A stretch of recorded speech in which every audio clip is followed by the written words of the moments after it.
తాకట్లో ఉన్న మీ బంగారాన్ని విడిపించి ఆ రోజు ఆన్లైన్ రేటుకి కొంటాం. Sharma gold company. తీర్పు రాగానే ఫుల్ ఎమోషనల్ అయ్యారా? నాకు నైట్ నుంచి ఏడుపు వచ్చేస్తుంది. బంగారం లాంటి జీవితాన్ని చిదిమేసిండ్రు. కరెక్ట్గానే వచ్చింది. ఇంకా కొద్దిగా జీవిత ఖైదు పడి ఉంటే బాగుంటుంది.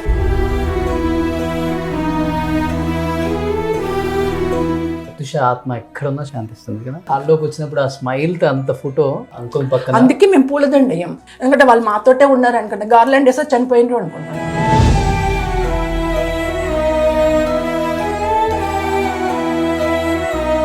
Hi hello, welcome to Suman TV.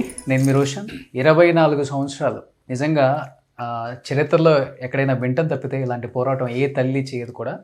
అది అలాంటిది ప్రత్యూష గారి మదర్ 24 సంవత్సరాలు నిరంతరంగా పోరాడి సుప్రీంకోర్టు వరకు వెళ్ళి ఈరోజు తీర్పుని గెలుచుకొని హ్యాపీగా ఫీల్ అవుతున్నారు. అట్ ది సేమ్ టైం ఇంకా జరగాల్సిన న్యాయం జరగలేదన్న బాధ కూడా తనలో ఉంది.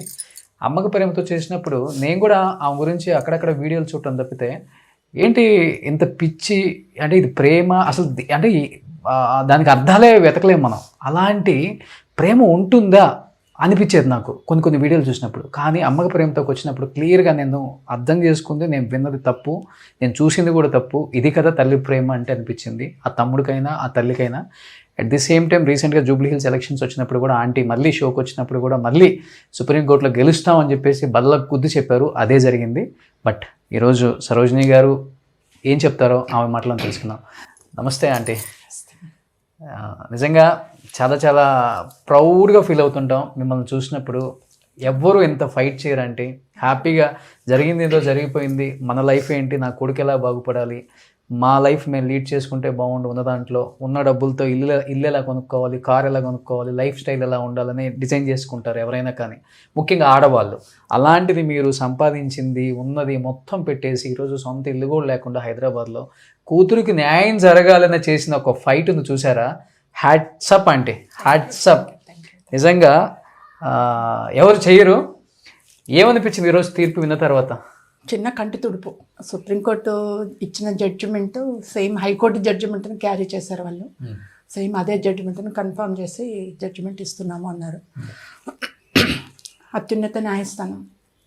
మనం ఒక సిటిజన్, ఏం అడగడానికి ఉండదు, రెస్పెక్ట్ చేయాలి, రిసీవ్ చేసుకోవాలి జడ్జిమెంట్ని. నేను అదే చేశాను, రెస్పెక్ట్ చేస్తున్నాను, జడ్జిమెంట్ రిసీవ్ చేసుకుంటున్నా, అంతవరకు ఓకే. బట్ అందులో ఏంటంటే 4 వీక్స్ లోపల ఎట్టి పరిస్థితుల్లో సిద్ధార్థ రెడ్డి ఎక్కడున్నా సరెండర్ కావాలన్నారు. అదొక చిన్న హోప్గా అనిపించింది. బట్ నేను ఫస్ట్ నుంచి పోరాటం చేస్తున్న కాజ్ వేరు, వచ్చిన జడ్జిమెంట్ వేరు. సెషన్ కోర్టులో 5 years ఇచ్చారు జడ్జిమెంట్, పనిష్మెంట్. అది సరిపోలేదనే నేను హైకోర్టుకి వెళ్ళాను. ఇక్కడ నా కూతురు చనిపోయింది, నా కూతురు అంటే వాళ్ళేమో ఆత్మహత్య అంటున్నారు, కానీ నేను నెవర్ యాక్సెప్ట్. ఆత్మహత్య అనేది నేను చచ్చిపోయే వరకు కూడా యాక్సెప్ట్ చేయాలి. నా కూతురు అంటే ఆత్మహత్య చేసుకునేంత పిరికే కాదు కదా, ఆత్మహత్య చేసుకునే సర్కమ్స్టెన్సెస్ కూడా లేవు. ఓకే. కాబట్టి నా కూతురు ఆత్మహత్య చేసుకునేది నెవర్ యాక్సెప్ట్. నా కూతురు అత్యాచారం చేయబడ్డది, నా కూతురు చంపబడ్డది అనేది నేను నమ్ముతా. బట్ కోర్టులేమో అత్యాచారం, ఆత్మహత్య అది ఇది అంటున్నారు. వాళ్ళకున్న ఎవిడెన్స్ని బట్టి వాళ్ళు అంటారు, నాకున్న నమ్మకాలను బట్టి నేను అంటున్నాను. ఎన్ని సంవత్సరాలు పట్టింది మీకు ఎవిడెన్స్ కలెక్ట్ చేయడానికి? అసలుకి మెయిన్ ఎవిడెన్స్ ఏం దొరకలేదండి. మెయిన్ ఎవిడెన్స్ దొరికి ఉంటే ఇవాళ వచ్చిన జడ్జిమెంట్, ఆ జడ్జెస్ ఇచ్చిన జడ్జిమెంట్ వేరే విధంగా ఉండేది. అంటే న్యాయస్థానాలు కూడా సార్ మీరు ఎట్లా అంటే వాళ్ళకున్న ఎవిడెన్స్ ఆధారంగానే వాళ్ళు తీర్పిస్తారు, వాళ్ళని అనడానికి లేదు. సిబిఐ ఉంది, ఇన్వెస్టిగేషన్ చేసి ఫైనల్ రిపోర్ట్ సబ్మిట్ చేసింది సెషన్ కోర్టులో. సిబిఐ కూడా వాళ్ళని అనడానికి లేదు, ఎందుకంటే వాళ్ళకున్న ఎవిడెన్స్ని బట్టి వాళ్ళు చేస్తారు. నేను ఇక్కడ చెప్పేది ఏంటంటే నా కూతురు ప్రత్యూష కేసులో జరిగింది ఏంటంటే సిబిఐ ఆఫ్టర్ 2-3 months ఎంటర్ అయింది. ప్రత్యూష చనిపోయిన తర్వాత ఆఫ్టర్ 2-3 months నేను చంద్రశేఖరరావు గారిని, వైఎస్ రాజశేఖర రెడ్డి గారిని చాలా మార్లు కలిసి, చంద్రబాబు నాయుడు గారిని అప్పుడు ఆయన సీఎం చాలాసార్లు కలిసి, నాకు అంటే ఆ టైంలో ఆ 26 years కిందట నేను ఆమె ఒక గవర్నమెంట్ ఎంప్లాయీ, ఒక మిడిల్ క్లాస్ లేడీ, ఒక క్యూట్ ఫ్యామిలీ, నా నాలెడ్జ్ అంతే. నేను, నా కుటుంబము, నా ఉద్యోగము, నా బిడ్డ, నా కొడుకు ఆ సర్కిల్లో ఉండిపోయినా. కాబట్టి నేను వెళ్ళి సిబిసిఐడికి ఇవ్వండి సార్ అని అడిగిన చంద్రబాబు నాయుడు గారిని. ఓకే అన్నారు. తర్వాత వచ్చేసిన తర్వాత కొంతమంది అడ్వకేట్ వల్ల సిబిసిఐడి ఎందుకు అడిగామో సిబిఐకి అడిగితే బాగుంటుంది, సెంట్రల్ ఇన్వెస్టిగేషన్ అది అడగండి అంటే చంద్రశేఖరరావు గారికి వైఎస్ రాజశేఖర గారికి వెళ్ళి కలిసి చెప్పారు. అందరూ అసెంబ్లీలో అడిగారు. నా చంద్రబాబు నాయుడు గారు ప్లీజింగ్ అయ్యారు. అంటే అతనికి అన్ని వాస్తవాలు తెలుసు, ఎవరికి? చంద్రబాబు నాయుడు గారికి అన్ని తెలుసు, అందుకనే ప్లీజింగ్ అయ్యారు. ప్లీజింగ్ అయ్యి సిబిఐకి ఇస్తున్నారు. ఎవరు చేశారు, ఎవరు ఉన్నారు దీని వెనక అనేది కొంత పెద్దవాళ్ళందరికీ తెలుసండి. రాజశేఖర రెడ్డి గారికి తెలుసు, చంద్రశేఖరరావు గారికి తెలుసు, చంద్రబాబు అందరికీ తెలుసు. ఎవరు బయటపడరు. బట్ ప్లీజింగ్ అయ్యిండ్రు, దయ చూపిండ్రు. అయ్యో అన్యాయం అయిపోయిన కుటుంబం అనేది ఒక దయ అయితే చూపిండ్రు. సిబిఐకి ఇచ్చాను. దయ అంటే దానికి నాకేం ఫార్వర్డ్ చేయలేదు వాళ్ళు, బట్ సిబిఐకి ఇచ్చిండ్రు. ఓకే. కానీ ఎన్ని బెదిరింపు కాల్స్ వచ్చి ఉంటాయి, ఎంతమంది బెదిరించి ఉంటారు, లేపేస్తాం, చంపేస్తాం, ఉంచాం ఫ్యామిలీని, ఎన్ని వినుంటారంటే? భయపెట్టారు. బాధ అనిపించిందా, ఏడుపు వచ్చేసిందా? ఉందే ఒక కొడుకు. నాకేం భయం కాలేదు, ఎందుకంటే నాకు 30 years అప్పుడే నా హస్బెండ్ చనిపోయాడు. అప్పుడు నేను గవర్నమెంట్ ఎంప్లాయీ, టీచర్, కాబట్టి నాకు ఒక ధైర్యం ఉండేది. అంటే సడన్గా చనిపోయాడు. అతను కూడా ఏదో సిక్ అయిపోయి హాస్పిటల్లో పడి చనిపోలే, సడన్గా డెత్ అయ్యాడు. అంటే దీపావళి రోజే కూర్చున్నాడు. నాకు ఎలాగో హార్ట్లో ఎలాగో అవుతుందన్నారు. మా ఓనర్స్ మేము కలిసి ఉస్మానియా యూనివర్సిటీలో హాస్పిటల్ ఉంది, హాస్పిటల్కి తీసుకెళ్దాం అనుకున్నప్పుడు హాస్పిటల్కి తీసుకెళ్ళి స్ట్రెచ్చర్ మీద పడుకోబెట్టలేదు, చనిపోయాడు. ఫస్ట్ హార్ట్ అటాక్ ఫస్ట్ సారి చనిపోయాడు. 33 years. అప్పుడు ఆయన బ్యాంక్ ఎంప్లాయీగా ఉండేది, అకౌంట్స్ ఆఫీసర్గా ఉండేది, చనిపోయారు. సో అప్పటి నుంచే నేను లీడ్ చేయడం మొదలు పెట్టుకున్నా ఫ్యామిలీని. కష్టం వచ్చిందా? అప్పటి నుంచే కష్టం, నా 30 years అప్పటి నుంచే కష్టం వచ్చింది. సో బాబును పెట్టేసుకొని నేను మా బ్రదర్స్ హెల్ప్ తోటి అలా నేను లీడ్ చేసుకుంటూ వచ్చాను. నాకు జాబ్ ఉంది కాబట్టి ధైర్యంగా ఉన్నాను. అతను ఏంటంటే ఓన్లీ 14 years సర్వీస్, బ్యాంక్ అప్పుడు 14 years సర్వీసే అతనికి. 14 years సర్వీస్. నా అదృష్టం ఏంటంటే జస్ట్ అతను చనిపోవడానికి 6 monthsకే బ్యాంక్ వాళ్ళకి పెన్షన్స్ వచ్చినాయి, పెన్షనరీ ఎలిజిబుల్ వచ్చింది. తను మొత్తం అమౌంట్ తీసుకుంటారా, పెన్షన్ తీసుకుంటారా అని చెప్పి వాళ్ళకు ఒక ఆప్షన్స్ వచ్చినాయి బ్యాంక్కి. వస్తే తను నాకు పెన్షనే కావాలని చెప్పి అప్లికేషన్ పెట్టుకున్నాను. సో అతను 6 months ముందర పెట్టుకున్నాడు కాబట్టి నాకు పెన్షన్ వచ్చింది. అది కూడా 14 years కాబట్టి లిటిల్ బిట్ పెన్షన్. ఇప్పుడంతా 14,000 వస్తుంది అంతే మంత్లీ. కాకపోతే అదే నాకు ఒక 14 lakhs లాగా ఫీల్ అవుతాయి ఇప్పుడు, ఎందుకంటే నా హస్బెండ్ ఇన్కమ్ అనేది నాకు ఒక గ్రేట్నెస్ ఉంటుంది. అంతే కదా, ఆ గ్రేట్నెస్ మాత్రం ఇప్పటికీ ఫీల్ అవుతాను. నాకు 14,000 ఇప్పటికీ ఇస్తున్నాడు నా భర్త అనేది నాకు ఉంటుంది. సో నాకు గవర్నమెంట్ జాబ్ ఉంది కాబట్టి ఆ జాబ్ తోటి నేను లీడ్ చేసుకుంటూ వచ్చిన, కష్టపడి పెంచిన పిల్లలిద్దరు పెంచి మళ్ళీ ఈమె ఒక ఎర్నర్ అయిపోయి మా ఫ్యామిలీని ఆదుకుంటుంది. నేను మంచిగా తయారు చేసుకున్నా. నా హస్బెండ్ తోడు లేకపోయినా ఇప్పుడు నా బిడ్డ తోడు వచ్చింది. మంచిగా తినే టైంకు ఈమె వెళ్ళిపోయింది. బాబు చిన్నోడు. మళ్ళీ టోటల్లీ మళ్ళీ నా మీద ఫ్యామిలీ పడిపోయింది. మళ్ళీ again fight with my family. మళ్ళీ వీడిని పెద్ద చేయాలి, వీడిని ప్రయోజకం చేయాలి. ఇద్దరు వెళ్ళిపోయినరు, మొత్తం నా మీదనే పడిందని చెప్పి మళ్ళీ వీని కోసం పోరాటం మొదలుపెట్టాను. ఇటు పాప పోరాటం, ఇటు బాబుని బాగు చేసుకోండి, మళ్ళీ అగైన్ స్ట్రగుల్డ్. బట్ ఎప్పుడు ఈ పోరాటంలో అనిపించలేదా, చాలా ఇంకా ఫైట్ చేసింది వదిలేద్దాం, మన ఫ్యామిలీ ఏంటో బాబు ఏంటో చూసుకుందాం, ఎందుకు ఈ ఫైట్, మనకి ఇష్టమైన మన పిల్లే పోయింది, ఇంకా ఎందుకు, ఎప్పుడు అనిపించలేదా అంటే వెనక్కి తగ్గుదాం అని? అంటే నాకు ఎందుకు అనిపించలేదంటే మా పాప ఉన్నప్పుడు తను ఎర్న్ చేస్తున్నప్పుడు నేను ఎప్పుడైనా ఏడ్చాను అనుకోండి, ఏడ్చాను, బాధ పెట్టాను అంటే నువ్వు ఇట్లా వచ్చి కూర్చో నా దగ్గర అని చెప్పి కూర్చోబెట్టుకున్నాను. ఏంటిదంటే ఎందుకు ఏడుస్తున్నావు, నీకు ఇప్పుడు ఏం తక్కువైంది, నేను ఎర్న్ చేస్తున్నా, నువ్వు జాబ్ చేస్తున్నావు, తమ్ముడు ఒక్కడే కదా, డాడీ లేడు ఇంట్లో, అంతే, నీకేం తక్కువైంది, అన్నీ ఉన్నాయి కదా, డాడీ ఒక్కడు లేడు, నేనే డాడీ, నేనే మమ్మీ, నేనే బిడ్డ అన్నీ అనుకో, నువ్వు ఏడో దీసాలు ఏడుస్తే బాగుండదు. నేను అన్నాను కదా మమ్మీ అన్నీ చేద్దాం, ధైర్యం చెప్పేది చిన్న ఏజ్లోనే, అన్నీ చేద్దాం, ఏది చేసినా తమ్ముడికి 50 నాకు 50, ఒకటే బిల్డింగ్ కడతా, పైన నేనుంటా, కింద తమ్ముడు ఉంటాడు. నిన్నేమన్నా అంటే నేను పైకి తీసుకుంటా, మళ్ళీ కిందికి కూడా పోనీయా. అంత కాన్ఫిడెంట్గా తమ్ముడికి నన్ను చూసుకునేది. అట్లాంటి అమ్మాయి పోయింది అని చెప్పేసి నేను వదిలిపెడితే నాకు పుట్టగతులు ఉండవు. ఉండుంటే ఈరోజు ఎంజాయ్ చేసేవాళ్ళం ఆమె సంపాదించిన డబ్బు. లేదు కాబట్టి వదిలిపెడితే మేము మనుషులం కాదు. ఇంకా షీఈ్ మై డాటర్. ఎస్, మీరు చెప్తుంటేనే కళ్ళల్లో నీళ్ళాగట్లేదంటే అంతే కదా, షీఈ్ మై డాటర్. నేను కొట్లాడాలి. అందుకే ఎవ్వరు వచ్చినా ఎవ్వరు రాకపోయినా ఒంటరిగా అంటే అప్పటికి బాబు చిన్నోడు. ఇప్పుడు ఒక 5-10 ఇయర్స్ నుంచి అంటే నాకు కొద్దిగా చేతికి వచ్చాడు. అంతకుముందు ఎలోన్గా కొట్లాడినా, ఎందుకంటే ఎడ్యుకేషన్ కాలేజ్ పోద్ది అనవసరంగా మళ్ళీ డిస్టర్బ్ అయిపోతాడు అని చెప్పేసి అతన్ని ఎక్కడికి తీసుకువెళ్ళకుండా ఎలోన్గా కొట్లాడినా, ఎలోన్గా ఉన్నా. కొంతమంది అడ్వకేట్స్ హెల్ప్ చేశారు నాకు, కానీ nobody coming forward help to me. ఎవ్వరు కూడా హెల్ప్ చేయలే. నేను ఒక్కదాన్నే సింగిల్ హ్యాండెడ్గా హెల్ప్ చేసిన. కొట్లాడిన 2004లో నాకు కొద్దిగా ఈ టెన్షన్స్ కొద్దిగా హార్ట్ ప్రాబ్లం వచ్చింది.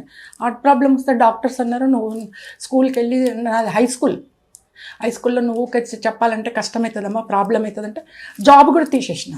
ఇంకొద్దు, మళ్ళీ బాబుకి కష్టమవుతుంది, నాకేమన్నా అయితే అని చెప్పేసి, బాగా వీక్గా ఉన్నావమ్మా, హార్ట్ వీక్గా ఉంది, ఎక్కువ టెన్షన్స్ పెట్టుకోవద్దు, బాబుని చూసుకో అన్నారు. అది కూడా జాబ్ కూడా వదిలిపెట్టేసి నాకున్న చిన్న పైసలతోటి అప్పుడు నాకు కొన్ని డబ్బులు మా హస్బెండ్వి అవి ఇవి పాప సంపాదించినవి అవి ఇవి ఉంటే వాటితోటి డైలీ ఫైనాన్స్ పెట్టుకున్నా. అక్కడ తెలిసిన వాళ్ళు, తార్నాకలో తెలిసిన వాళ్ళని ఒక 2-3 అడిగి, నేను ఇట్లా పెట్టుకుంటానండి, జాబ్ ప్రాబ్లం అవుతుంది నాకు అని అంటే, వెళ్ళలేకపోతున్నానంటే మేము హెల్ప్ చేస్తామమ్మా అని చెప్పేసి డైలీ షాప్స్కి డైలీ ఫైనాన్స్ పెట్టుకున్నాం. రోజు ఈవినింగ్ కలెక్ట్ చేయను, బాయ్ తోటి కలెక్ట్ చేయించేసుకొని లెక్కలు రాసుకొని అట్లా చేసుకుంటాం. వచ్చినాయి కోర్టులకు పెట్టుకుంటా, అడ్వకేట్లకు పెట్టుకుంటా.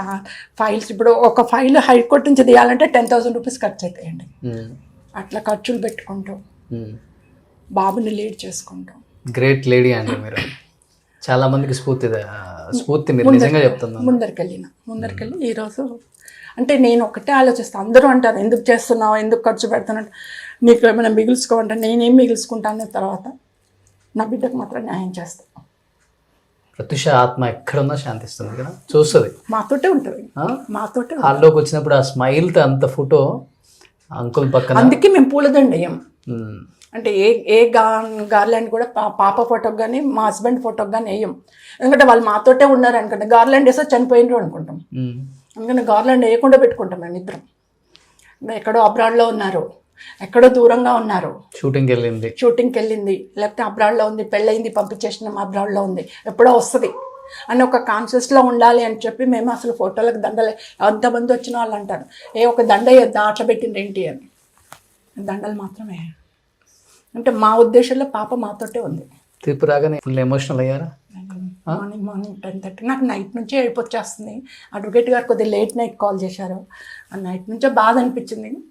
ఇంకా మార్నింగ్ నుంచి కొద్దిగా టెన్షను, కొద్దిగా అమ్మవారికి దండం పెట్టుకొని ఏదైనా చిన్న పనిష్మెంట్ అని అమ్మ నాకు శక్తి లేదు, శక్తి ఉన్నంత వరకు కొట్లాడిన చిన్న పనిష్మెంట్ అట్లీస్ట్ మాకు న్యాయం చేయి. అన్యాయం అయిపోయింది, బంగారం లాంటి జీవితాన్ని చిదిమేసిండ్రు. చిన్న న్యాయం కరెక్ట్గానే వచ్చింది, ఇంకా కొద్దిగా జీవిత ఖైదు పడి ఉంటే బాగుంటాయి. ఏం చెప్పాలనుకుంటున్నారండి? ప్రత్యూష వింటుంది ఇప్పుడు డెఫినెట్గా అమ్మ మాటలో. ఏం చెప్పాలనుకుంటున్నారు? బిడ్డ మీతోనే ఉందన్న ఫీల్ అవుతారు. నేను ఒక్కటే చెప్తున్నాను పాపకి, నీ బ్లెస్సింగ్స్ ఎప్పుడు తమ్ముడి మీద ఉంచు. నీ ప్లేస్లోకి తమ్ముడిని తెస్తా, ఎట్టి పరిస్థితుల్లో తెస్తా నీ ప్లేస్లోకి తమ్ముడిని. నువ్వు ఏదైతే కలగన్నావో ఆ కళ వాడితో నెరవేరుస్తా. నేను ఏమన్నా కష్టపడతా, ఆ కళ నెరవేరుస్తా. అది మాత్రం నీకు మాట ఇస్తున్నామ్మా. నీకు న్యాయం నీకు నీ న్యాయం వరకు, నీ జస్టిస్ వరకు అంటూ కర్మ ఫలితాన్ని అతను అనుభవించాల్సిందే. అది చెడు కర్మైనా మంచి కర్మాన్ని అనుభవించాలి. అతడు చేసాడు, దాన్ని అనుభవిస్తాడు. దానికి నువ్వు బాధపడద్దు. నిన్నే పంపించేశాడు, నీ ఆత్మను శాంతి చేసుకో. అతను పనిష్మెంట్ పడతాడు తప్పకుండా. అతను ఇంకేమన్నా ఫర్దర్ ఏమన్నా చేసినా దాన్ని నేను ఎదుర్కొంటా, మళ్ళీ ఎదుర్కొని పనిష్మెంట్ పడేట్టు చేసే బాధ్యత నాది. సూపర్ అంటే థ్యాంక్ యూ అండి, థ్యాంక్ యూ సో మచ్ అంటే. చాలా హ్యాపీగా ఉండండి, హెల్దీగా ఉండండి, బాబుని బాగా చూసుకోండి. అండ్ మీరు అన్నట్లుగానే పాప లెగసీని కొడుకు రూపంలో నెరవేర్చుకోవాలని, ఇండస్ట్రీ అందరూ కూడా సపోర్ట్ చేయాలని మనస్ఫూర్తిగా కోరుకుంటున్నాను. సో కృష్ణ చైతన్య మీ అందరికీ తెలుసు, చూశారు కూడా బిఫోర్ నా ఇంటర్వ్యూస్లో. డెఫినెట్గా మంచి మంచి క్యారెక్టర్స్ వస్తే చేద్దామని చాలా రెడీగా ఉన్నాడు. ప్రత్యూష గారిని ఇష్టపడే ఎంతోమంది యాక్టర్స్ ఉన్నారు మన ఇండస్ట్రీలో. అందరూ కూడా సపోర్ట్ చేసి ఈ ఫ్యామిలీని ముందుకు తీసుకురావాలని మనస్ఫూర్తిగా కోరుకుంటున్నాను. ఒక చిన్న విషయం అంటే, ప్రత్యూష తెలంగాణ నటి, అప్పుడు ఉమ్మడి ఆంధ్రప్రదేశ్లో నటి, అంటే తెలుగు నటి అందాం. పుట్టింది తెలంగాణలో అయినా మేము అలా లేము, అందరినీ కలుపుకొనే బతుకుతున్నాం. సో ఒక తెలుగు నటిని సినిమా రంగము గుర్తించాలి. ఎంతోమంది ఎక్కడెక్కడో పాత తరం వాళ్ళని కూడా తీసుకొచ్చి గుర్తిస్తున్నారు. ప్రభుత్వాలు, అప్పుడున్న గత 10 సంవత్సరాల ప్రభుత్వాలు కానీ ఇప్పుడున్న ప్రభుత్వం కానీ ఎవరెవరినో కళాకారులుగా గుర్తిస్తున్నారు. మరి ప్రత్యూష కూడా ఒక కళాకారిణి, బతికుంటే ఎంతో మంచి పేరు తెచ్చది తెలుగు రాష్ట్రాలకి, ఎన్నో అవార్డులు సంపాదించది, ఒక మంచి నటి ఉన్నది అనే పేరు తెచ్చది. దురదృష్టవశాత్తు అమ్మాయి వెళ్ళిపోయింది, మా కుటుంబం ఇలా ఆగిపోయింది, అభివృద్ధి కూడా ఆగిపోయింది. ప్రత్యూషను అందరి కళాకారులను గుర్తించినట్టు ప్రత్యూషను గుర్తించండి, ఒక కళాకారిని ఒక నటిగా. ప్రత్యూష అందరి కళాకారులను, బాధతో ఉన్న కళాకారులను ఎలా ఆదుకుంటున్నారో మా కుటుంబాన్ని కూడా ఆదుకోమని చెప్పి అప్పుడు చంద్రశేఖరరావు గారిని బాగా ఎక్స్పెక్ట్ చేస్తున్నారు. చంద్రశేఖరరావు గారిని బాగా కలవడానికి ప్రయత్నం చేశాను. అంతర్జాతీయ తెలుగు మహాసభలు కలిసినప్పుడు అక్కడ ఉంటారమ్మా వెళ్ళండి అంటే అక్కడికి వెళ్ళి కలిసా, అడిగా, కాళ్ళకి దండం కూడా పెట్టా. ఆయనకి పెద్ద ఆయన, మనం చిన్నోళ్ళము అని చెప్పి దండం కూడా పెడితే నేను తప్పకుండా చేస్తానమ్మా, మీరు ప్రగతి భవన్కి రండి అన్నారు. ప్రగతి భవన్కి రండి అని చెప్పి కూడా 10 ఏళ్ళు అయిపోయింది. ఏం ఎక్స్పెక్ట్ చేస్తున్నారు? ఉండడానికి ఒక ఇల్లు ఏదని కోరుకుంటున్నారా? స్థలం ఇవ్వమని అడుగుతున్నాను, ఇంటి కోసం స్థలము, ఏమన్నా ఫైనాన్షియల్ సాయం చేయండి అని అడుగుతున్నాను. ఏది ఇచ్చినా పర్వాలేదు, కుటుంబాన్ని ఆదుకోమని సీఎం రేవంత్ రెడ్డి గారిని కూడా అడుగుతున్నాను. సూపర్. సో సీఎం గారు అండ్ రేవంత్ రెడ్డి గారిని, కాంగ్రెస్ గవర్నమెంట్ను కూడా, అంటే ఇన్ని సంవత్సరాలు కూడా వాళ్ళు ఎప్పుడు ఓపెన్గా అడగలేదు. ఫర్ ద ఫస్ట్ టైం ఈ తీర్పు వచ్చిన తర్వాత 24 సంవత్సరాలు మా పోరాటం అంతా కూడా సంపాదించింది ఆ పోరాటంలోనే అయిపోయింది. ఇప్పుడు నిజంగా అంటే బతకడానికి నిజంగా ఫైనాన్షియల్గా ఎవరికైనా చాలా ఇబ్బంది ఉంటుంది. అండ్ ముఖ్యంగా నటీనటుల కుటుంబాలకు చాలా చాలా కష్టం ఇది. ఆమె ఎప్పుడు నోరు తెరిచి అడగలేదు, ఫస్ట్ టైం ఈ తీర్పు వచ్చిన తర్వాత అడుగుతున్నారు. రేవంత్ రెడ్డి గారు అండ్ కాంగ్రెస్ గవర్నమెంట్ అండ్ ఒక్కసారి మీరు వాళ్ళని పిలిపించుకొని మాట్లాడే ప్రయత్నం చేయండి. అట్ ది సేమ్ టైం వాళ్ళకు కుదిరితే ఏదైనా స్థలం కానీ లేకపోతే ఇల్లు కానీ ప్రొవైడ్ చేసి ఫైనాన్షియల్గా సపోర్ట్ చేస్తే 2 తెలుగు రాష్ట్రాలలో ఎలాంటి ఏ గవర్నమెంట్కైనా కానీ మంచి పేరు వస్తుంది. డెఫినెట్గా చిరస్థాయిగా నిలిచిపోతుంది మీ పేరు కూడా. అండ్ డెఫినెట్గా చేస్తారంటే అండ్ మా సైడ్ నుంచి కూడా మేము సపోర్ట్ చేయమని చెప్పి కూడా అడుగుతాము. డెఫినెట్గా మీరు హ్యాపీగా ఉండాలి అండ్ సంతోషంగా ఆరోగ్యంగా ఉండాలని మనస్ఫూర్తిగా కోరుకుంటున్నానండి. థ్యాంక్ యూ అండి, థ్యాంక్ యూ సో మచ్ అండి. సుమన్ టీవీలో మీ పర్సనల్ అండ్ బిజినెస్ ప్రమోషన్స్ కోసం కింది నెంబర్కి కాంటాక్ట్ చేయండి.